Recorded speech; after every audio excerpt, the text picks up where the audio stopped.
This Family Life News podcast is made possible by the support of listeners like you. It's the Noon Report from Family Life, bringing a Christian worldview to what's happening in New York, Pennsylvania, across the country, and around the world. Weather with Kevin Williams, and faith-focused feature stories with the Family Life News team. Now, here's what's happening. Heat wave on the way. Good afternoon. Welcome to the broadcast. If you like it hot, you're going to love what we've got. The first real heat wave of summer will happen next week as temperatures soar into the 90s with a stifling humidity. A heat wave defined as 3 consecutive days of above 90 degrees, and we will definitely get there. Real feel conditions could exceed 100 heading into the 4th of July weekend. Ken McKinley has weather where you live coming up. It's a race against time in Venezuela today, where rescuers are searching through the rubble for survivors from those devastating twin earthquakes earlier this week. Hundreds are dead. Thousands remain missing. ABC's Victor Oquendo. One survivor described it as a horror movie. A section of the Caracas airport that collapsed into a cloud of dust. We saw travelers scrambling to escape. Parts of the terminal were left looking like a war zone. Ana Herrero is a journalist based in Caracas. I talked to a lot of people I know and others on the ground, and everyone knows someone who is either missing or dead. Venezuelan-born Daniel DiMartino spoke to Fox News earlier today. This is just the most devastating natural disaster in modern Venezuelan history. The entire buildings are crumbling in the capital, in other parts of the country. So I expect there to be thousands of deaths. We don't know how many, but it's just a really tragic day. The U.S. is sending search and rescue teams as well as humanitarian supplies aboard 2 Navy vessels. Secretary of State Marco Rubio. The Department of War is going to have to play a big logistical role here because they have the ability to land in challenging places. Right now, the airport in Caracas is damaged. One of the runways is cracked. In fact, no flights are landing or taking off from Caracas right now. That airport is essentially shut down still. More trouble in the Strait of Hormuz. Iran's Revolutionary Guard attacked a Singapore-flagged cargo ship in that strategic waterway on Thursday. Military affairs analyst Lou Martinez. One attack just sends the message that Iran is capable of striking whenever it wants.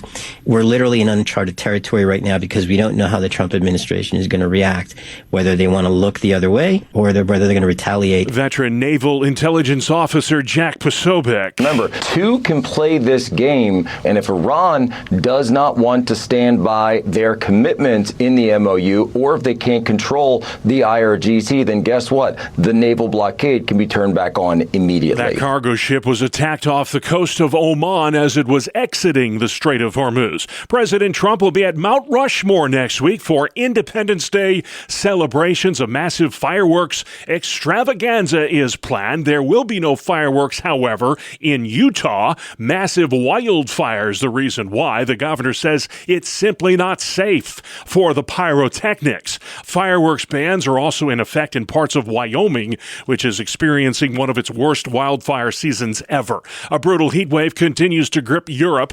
Temperatures in England and France topping records that were set more than a half-century ago. The death toll keeps climbing due to the brutal heat wave gripping Western Europe. In Spain, nearly 500 people are thought to have died, according to an estimate by public health experts.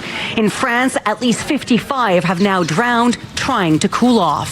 From Germany to Italy, some scientists say the stifling heat wave gripping the region is the most severe ever recorded. NBC's Daniel Mahajan. President Trump returns to the Washington Hilton Hotel this afternoon for the first time since that White House Correspondents' Dinner shooting earlier this year. Mr. Trump will be addressing the Faith and Freedom Coalition. That venue was the site of a third assassination attempt against the president. The U.S. Supreme Court will issue 2 key rulings next week on birthright citizenship and boys playing girls sports.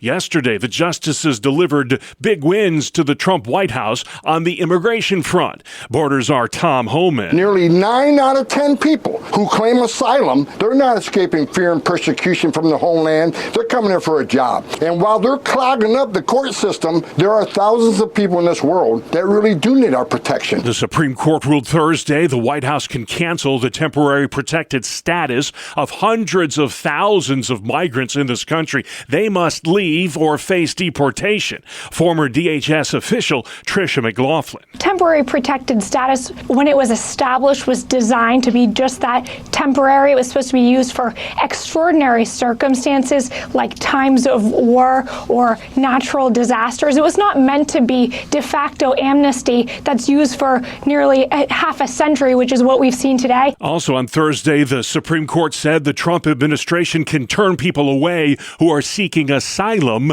at the southern border. New polling from Gallup shows economic confidence remains weak, but has improved some this month. Tammy Trujillo has those details. According to the findings, the surge in gasoline prices accompanied by the Iran conflict are being felt by many Americans, as 2/3 report gas prices are causing hardship for their households. However, Gallup's poll results suggest the broader economic effects of rising energy costs may be leveling off. I'm Tammy Trujillo. The summer months are prime time for deadly car accidents involving teenagers. Experts say starting around the 4th of July, teen driver fatalities surge by 20%.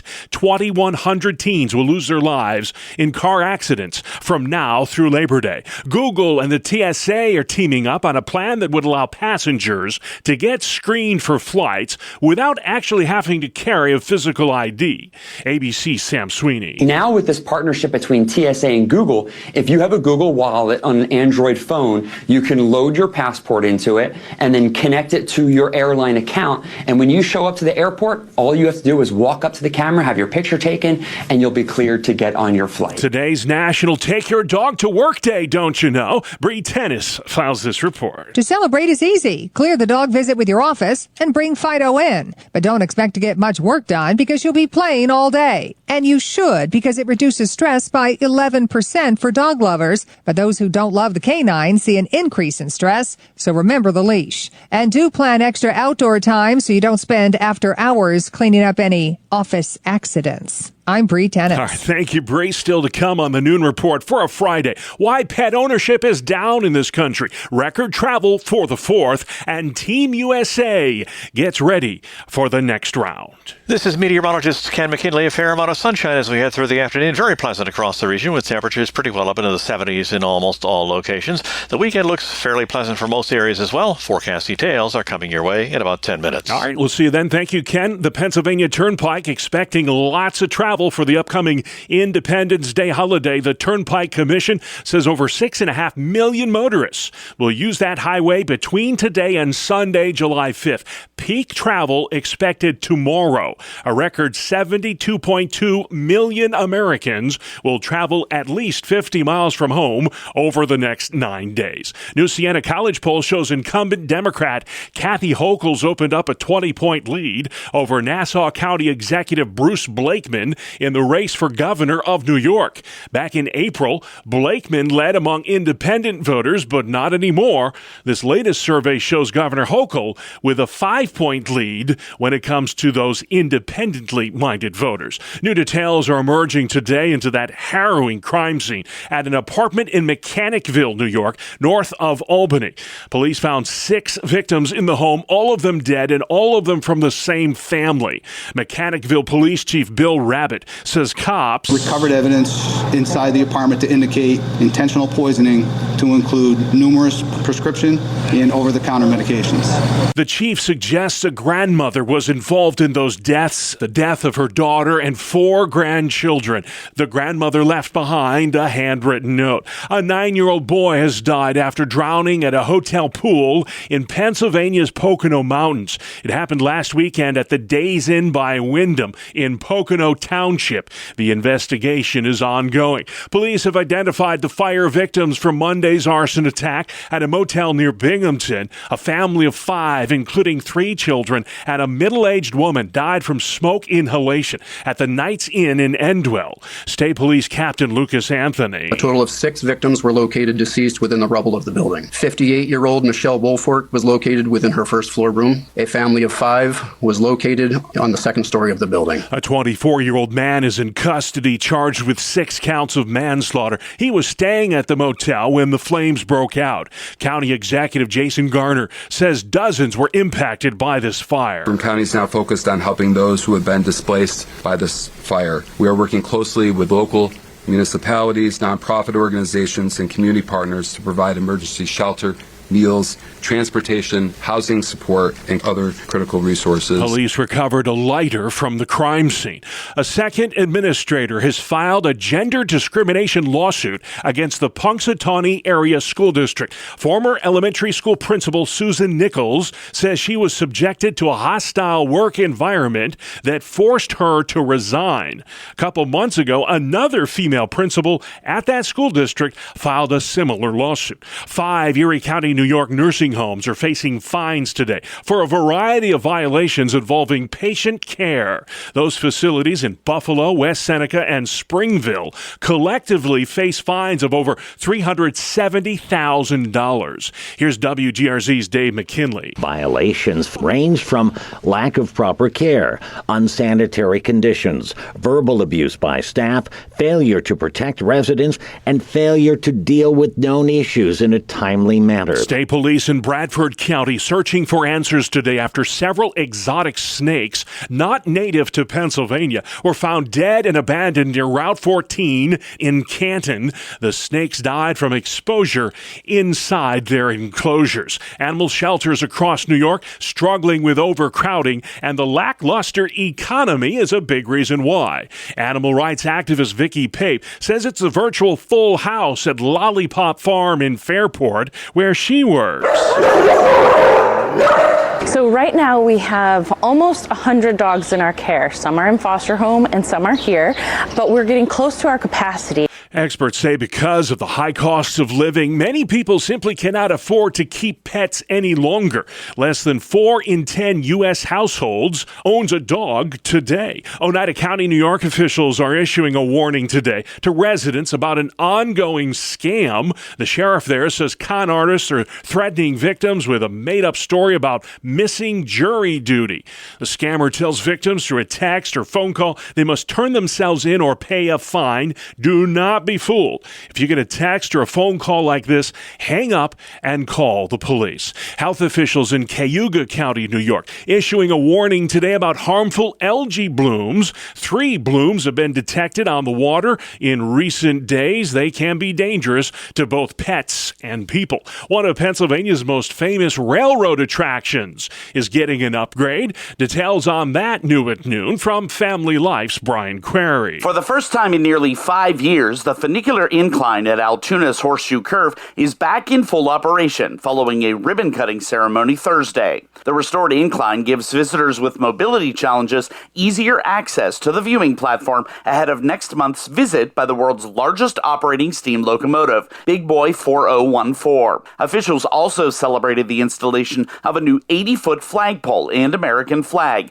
restoring a tradition at the historic landmark that dates back more than a century. Brian Query, Family Life News. Thank you, Brian. Checking your Friday sports next. Down but not out. The American men's World Cup soccer team lost to Turkey last night. 3-2 your final from SoFi Stadium in Los Angeles. Midfielder Brendan Aronson says the defeat has not shaken the team's confidence. However, heading into the knockout round. Turkey's a top team. I mean, they might have not performed their best throughout this tournament, but, their quality is on the pitch and you can see it. So I still think it was a top game and we need to move on, of course, but we're full of confidence. I'm not worried about it. Since Team USA already won their pool play, last night's game was essentially meaningless. The Americans will play Bosnia-Herzegovina July 1st. The winner of that game moves on. The loser goes home. Major League Baseball is proposing a salary cap to save the sport from a lockout next season. It's designed to level the playing field between the haves and the have-nots by reducing payroll disparity. This is the first sign of war in the MLB. This is something that the MLB hasn't proposed in a very long time, over 30 years since the last time that the MLB wanted a salary cap. Randall Williams with Bloomberg News. If you look across the MLB in seasons past, the highest payrolls are often going to the World Series. We had Yankees, Dodgers 2 years ago. We had Dodgers, Blue Jays last year. And so those are teams that aren't afraid to spend. While the owners like the idea of a salary cap, the players most definitely do not. MLB's also proposed new rules for free agency, provisions to help teams lock up star players, and a minimum salary of $1 million. Major League action last night. The Yankees got doubled up by Boston, 6-3 your final at Fenway. All 6 Red Sox runs unearned. The Mets fall to the Cubs 4-3 in extra innings. Mets have lost 6 straight. The Pirates beat Seattle 5-1. Rookie Bubba Chandler getting the win for Pittsburgh, who's now 1 game above 500. And the Philadelphia Phillies rallied from a 5-run deficit last night to beat the Washington Nationals 10-5. This is the 3rd straight come-from-behind win for the Phillies. They made history, too, becoming the first MLB team to win 2 straight after being down to their last strike. And last but not least, the NHL Draft is tonight at the KeyBank Center in downtown Buffalo. Area retailers and restaurant owners expecting business to be booming like it was during the recent Sabres playoff run. The Buffalo Sabres get to pick 4th in this year's draft. And still to come on the Noon Report, what makes America great anyway? Was America founded as a Christian nation? And can America survive another 250 years? We'll ask Christian historian Tim Barton at Wall Builders right after this. Welcome to Breakpoint, a daily look at an ever-changing culture through the lens of unchanging truth. For the Colson Center, I'm John Stonestreet. On June 26, 2015, the U.S. Supreme Court created a legal right for same-sex couples to, quote-unquote, marry. And just a little over a decade since, the Obergefell v. Hodges ruling has proven to be among our nation's most consequential and harmful decisions, especially for kids. To borrow a phrase originally written about Roe v. Wade, the Obergefell decision is not constitutional law and gives almost no sense of an obligation to try to be. Instead, it rather invented a right it then mandated on the nation. Even so, courts and government officials ever since have treated Obergefell as if it accomplished far more than it actually did. In Obergefell, the court asserted that civil marriage is not the procreative union of husband and wife it's always been assumed to be, but instead a government device to give benefits to adult companions. However, numerous courts since have ruled that Obergefell required states to also give same-sex partners legal access to and custody of children otherwise not theirs. Among the most consequential of those cases include McLaughlin v. Jones, Boquette v. Boquette, Henderson v. Box, Potts v. Potts, etc. Since same-sex couples cannot procreate, advocates demand access to reproductive technologies in order to satisfy the demands of same-sex couples for children. So children are bought and sold through IVF and surrogacy. Mothers are rented for their wombs. Fathers reduced to sources of genetic material. Human connection is manufactured and not created through meaningful relations. The family's drained of its profound nature as God intended, as well as both its historic significance and legal authority. While the court may not have intended this anti-human techno-regime that has resulted from Obergefell, it did leave wide open the legal questions. Rather than merely expand marriage to include other relationships, as we were told it would, Obergefell rejected marriage as God designed it and as it has always been understood to be. However, there are still ways that officials can honor the natural family and resist hostile innovations against it. A simple step is for states to simply maintain original birth certificates, the kind that record the child's mother and father and exclude persons who are neither. Though lower courts continue to accommodate progressive ideals of sex, marriage, and gender, the fact remains Obergefell did not address how states should treat paternity or legitimacy or custody or adoption requirements or birth certificates. The court majority in Obergefell did not cite or even evaluate even one single state law on any of these issues. Even if it had, the Supreme Court has no authority to invalidate historic state laws without ever having had a case before it on such specific questions.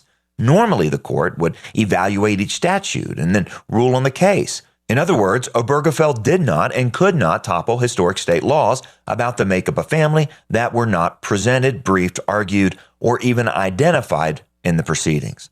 Similarly, the Obergefell decision does not raise or resolve the question of a child's relationship to his mother and father. And yet, because of Obergefell, subsequent rulings have, for the first time in the history of the world, treated laws that protect children as unconstitutional. Elected officials have every reason to refuse the ousting of venerable family law standards and to reinstate those that have been set aside. To learn more about how to center the rights and well-being of children in conversations about marriage, family, and society, check out the work of the Greater Than campaign. It's a coalition of leaders, ministries, and citizens committed to protecting children. Learn more at greaterthancampaign.com. That's greaterthancampaign.com. For the Colson Center, I'm John Stonestreet with Breakpoint. Thank you, John. Outside we go next. Weather where you live with meteorologist Ken McKinley. Good amount of sunshine with us as we head through the afternoon. We will see some clouds at times, perhaps even an isolated shower over some central New York locations. But for the most part, it'll be very pleasant to be outdoors with temperatures in the 70s. We'll keep our eyes on a disturbance which will make its way east as we head through tonight and tomorrow. That'll mean some clouds for Pennsylvania, but still some sunshine in New York. There may even be a little bit of light rain in some sections of Pennsylvania as we head through tomorrow, but that will move out as we head through tomorrow night and will leave us with a very pleasant day on Sunday to wrap up the weekend with a good deal of sunshine and temperatures close to or above 80. All right, Ken, thank you kindly. It's Friday, folks, the 26th of June, and this is the Noon Report on Family Life.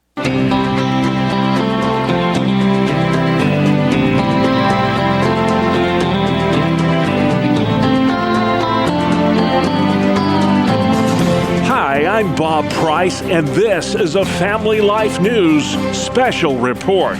You might have heard America celebrates its 250th birthday next week on the 4th of July. And to help us celebrate, we interviewed Tim Barton at Wall Builders. They're a Texas-based group dedicated to preserving America's godly heritage. Barton begins our conversation today by talking about what makes America so great after all.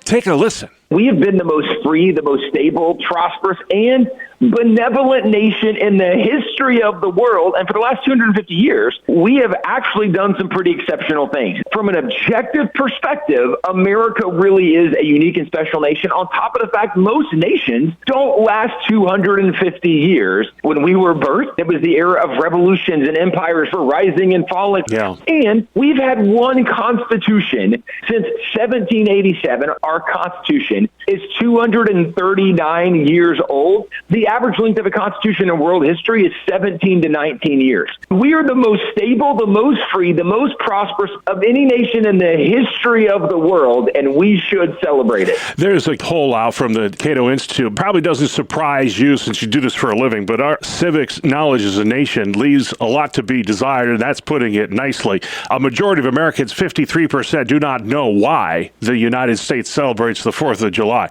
you surprised by that? Well, sadly, no. I'm disappointed by it, but I'm not surprised by it because I have seen over the last many decades the failure of the modern academic system. What we celebrate on the 4th of July, of course, we declared our independence from Great Britain. It's when 56 men join together. They do the Declaration of Independence, and most Americans have learned generally about the Founding Fathers, and so we have general ideas and impressions, and that's why a lot of Americans, they actually think the Founding Fathers were not good men or honorable men. They certainly weren't godly men, is the perspective. And you can only have that perspective when you don't even know who they were. Of the 56 signers of the Declaration, most Americans couldn't even name 5 of them, much less do we even know their stories. So I'm not surprised because a lot of the modern narrative that we've come to believe today not only is incorrect, it's pointedly and intentionally at times incorrect to disconnect people from the reality of the goodness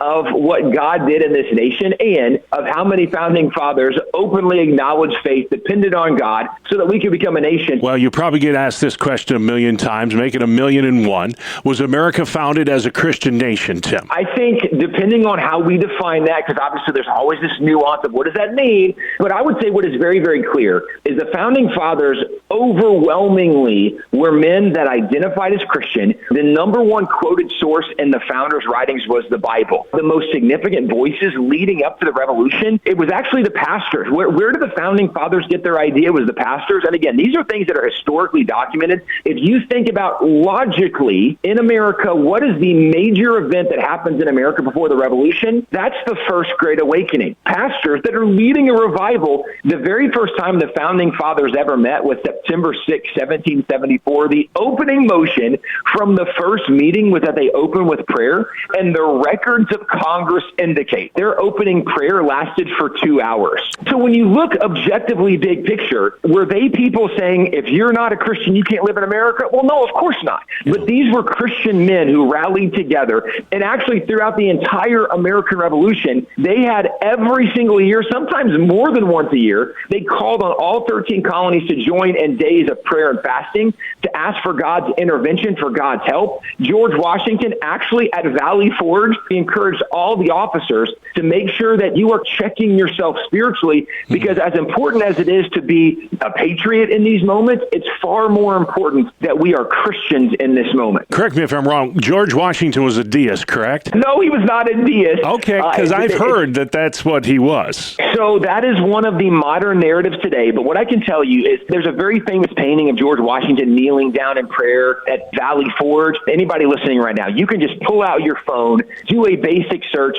Did George Washington pray? And what you will discover is not only did George Washington pray, there are multiple eyewitness accounts from military officers during the Revolution that document they would often find him by himself in prayer. And part of why, again, this matters is deists, they do believe in God, but deists don't believe that God gets involved in the world today. George Washington not only was an active prayer throughout the Revolution, every single one of his generals that talked about his faith described him as a outspoken Christian. And if you go to the end of his life, when he dies, he and Martha had adopted 2 of their grandkids to come live with them. One of them is Nellie Park Custis. And Nellie Park Custis, at the end of his life, she writes an amazing letter. She goes through all of his active faith things he did in daily life, where he had a devotion every morning for an hour. He'd go in and study and read his Bible and pray. She goes through all these anecdotes of his faith, but she concludes the letter. Should I have to avow to anyone that the general was a Christian, sooner should we question his patriotism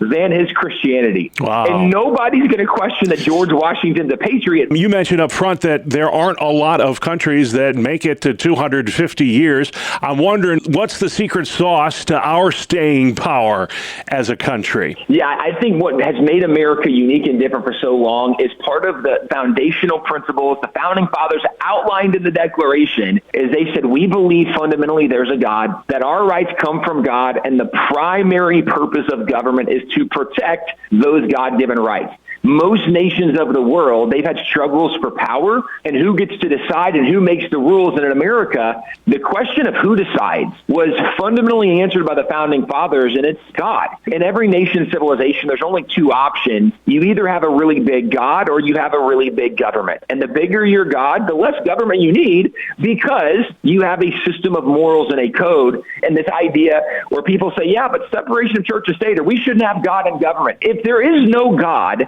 there are no God-given rights. And that means then government gets to tell us what our rights are, what we can do and what we can't do. And that is fundamentally opposed to the foundation of the birth of the nation. And we were birthed on an idea that not only is it true biblically, but the Founding Fathers said even for a nation, we are birthing this thing on an idea that there's a God, that our rights come from him. They don't come from the king. They don't come from the government or president or Congress. They come from God. And government's primary role is to protect those God-given rights. And it's those principles upon which this nation was built that have helped us over time to be the most free, stable, prosperous, and benevolent nation in the history of the world. A lot of folks are asking this question at America 250 is, can this nation survive another 250 years? Will we make it to 500 should the Lord tarry? What do you say to that, Tim?